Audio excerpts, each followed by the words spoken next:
Well, I'm a photographer, and it's something that I've been doing since I've been a very young girl.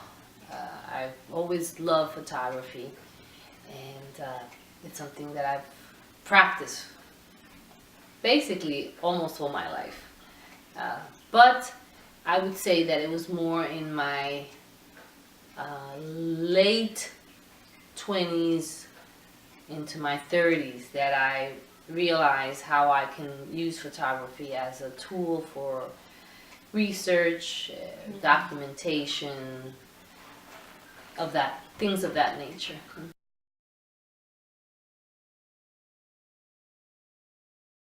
Well, as a photographer, like many people, you take pictures because you like taking pictures, and a lot of my earlier work was of a variety of things, and landscapes and portraits and all kinds of different things was my work. Um, but I always found, when I look back at my earlier work, that there were things that I always gravitated towards in terms of subject matter, in terms of composition, those kinds of things. And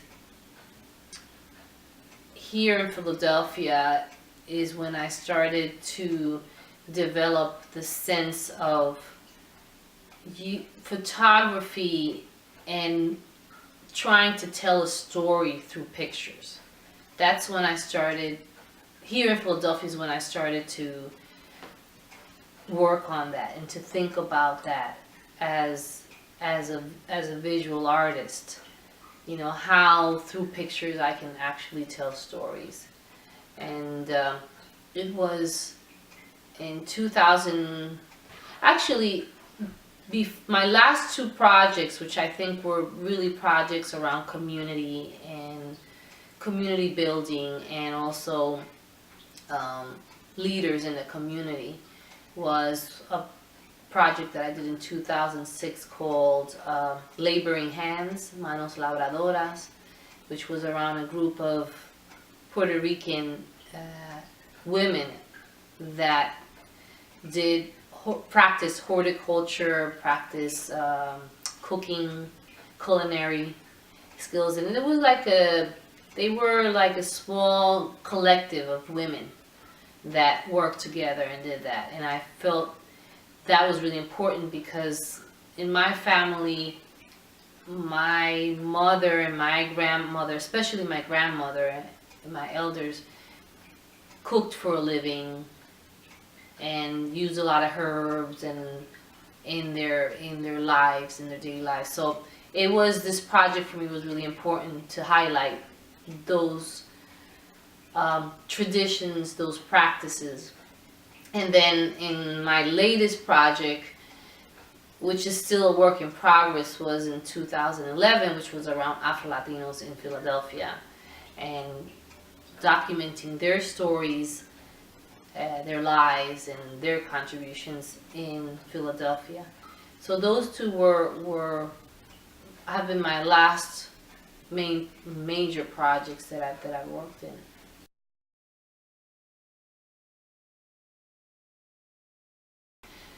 Well, it's important because for me, it helps me reaffirm who I am, and it also, I'm hoping it helps others to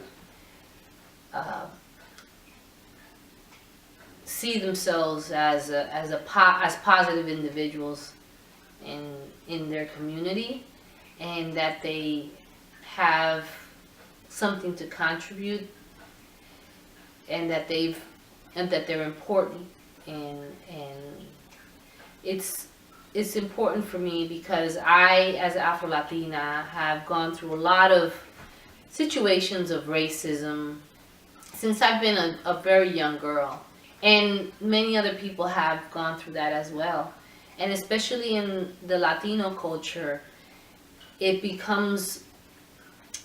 it's one of those situations where Afro-Latinos at times don't find support from the larger community around these issues. And so it's very important for me to represent this visually and to create a, how can I say, create a forum, create a space for people to think about it, for people to read it, to discuss it. And I hope that my work incites that, and that it incites thought and incites people to think about some of these issues.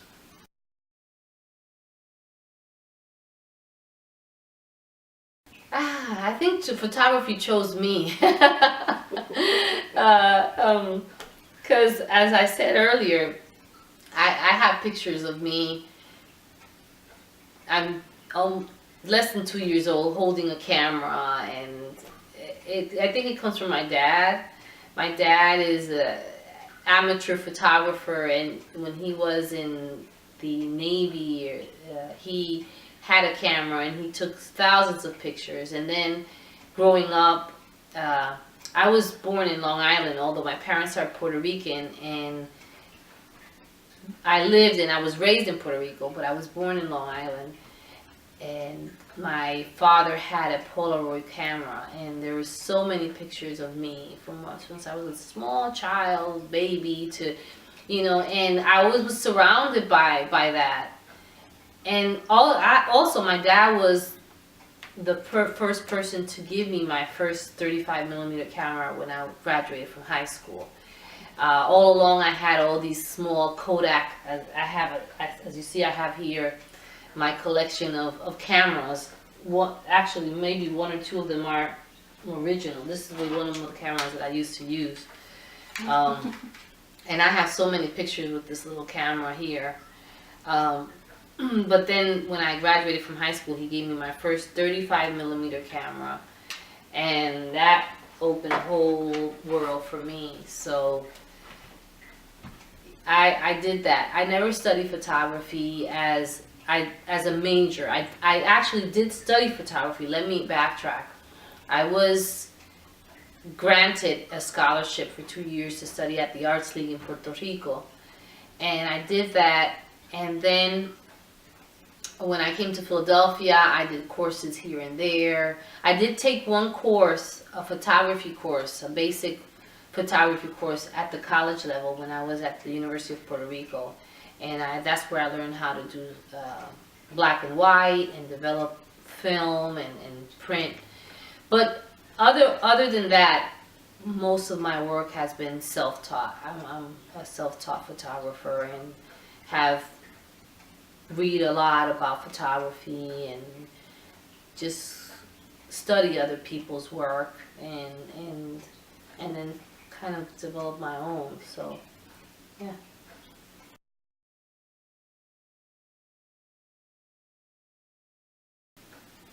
Change, basically. Change in how the people perceive us, how there's a lot of controversy about sometimes Afro-Latinos and what, who we are as a people and where we come from. And change from many, more so a change in thought, a change in, because even aesthetically, there's not a lot of messages out there that are saying that we're beautiful people, that we're intelligent people, and that actually the root of humanity came from Africa.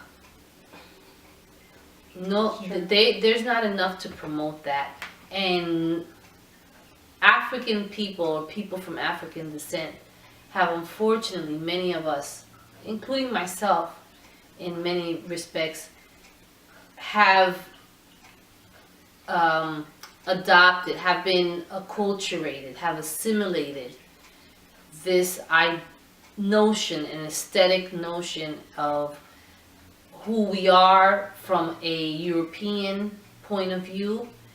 And in many instances, it's a very negative image, a very negative picture. And so black people have become to hate themselves because hasn't been other visual images that says, no, we are beautiful people. We came from a very rich country, a continent, because, you know, Africa is a continent. We are all of those things that the European scholars, those that are, you know, let's say it, racist, supremacists, have said about black people is totally the contrary. Is totally the contrary.